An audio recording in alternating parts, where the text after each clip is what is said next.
കാത്തിരിക്കുന്ന 3 ചിത്രങ്ങളുടെ ഏറ്റവും പ്രധാനപ്പെട്ട OTT അപ്ഡേഷനാണ് ഇന്നൊരു വീഡിയോ ഭാഗത്ത് ആദ്യമായി അറിയിക്കാൻ പോകുന്നത്. വൈശാഖിൻ്റെ സംവിധാനത്തിൽ രാജീവ് ബി ഷെട്ടി, അഞ്ജന ജയപ്രകാശ്, മമ്മൂട്ടി എന്നൊക്കെ പ്രധാന കഥാപാത്രങ്ങളായെത്തിയ വമ്പൻ ചിത്രമായിരുന്നു ടെർബോ. ചിത്രത്തിന് മികച്ച വിജയം തന്നെ സ്വന്തമാക്കാൻ വേണ്ടി സാധിച്ചിട്ടുണ്ടായിരുന്നു. അതുകൊണ്ട് തന്നെ ഏവരുമേറെ ആകാംക്ഷയോടെയായിരുന്നു OTT റിലീസിനായി കാത്തിരുന്നത്.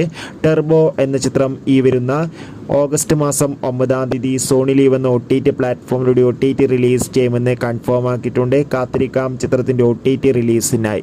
ദിലീപ്, ധർമ്മജൻ, ജോണി ആൻ്റണി എന്നൊക്കെ പ്രധാന കഥാപാത്രങ്ങളായെത്തിയ ചിത്രമായിരുന്നു പവി കെയർ ടേക്കർ. ചിത്രത്തിന് മികച്ച അഭിപ്രായം തന്നെ സ്വന്തമാക്കാൻ വേണ്ടി സാധിച്ചിട്ടുണ്ടായിരുന്നു. ചിത്രം ജൂലൈ 26-ാം തീയതി മനോരമാക്സിലൂടെ OTT റിലീസ് ചെയ്യും. വിജയ് മേനോൻ, ആസിഫ് അലി എന്നൊക്കെ പ്രധാന കഥാപാത്രങ്ങളായെത്തിയ തലവൻ എന്ന ചിത്രം ഈ വരുന്ന സെപ്റ്റംബർ മാസം ഓണം സ്പെഷ്യലായി സോണി ലീവിലൂടെ OTT റിലീസ് ചെയ്യുമെന്ന് കൺഫേം ആക്കിയിട്ടുണ്ട്. കാത്തിരിക്കാം. ബൈ.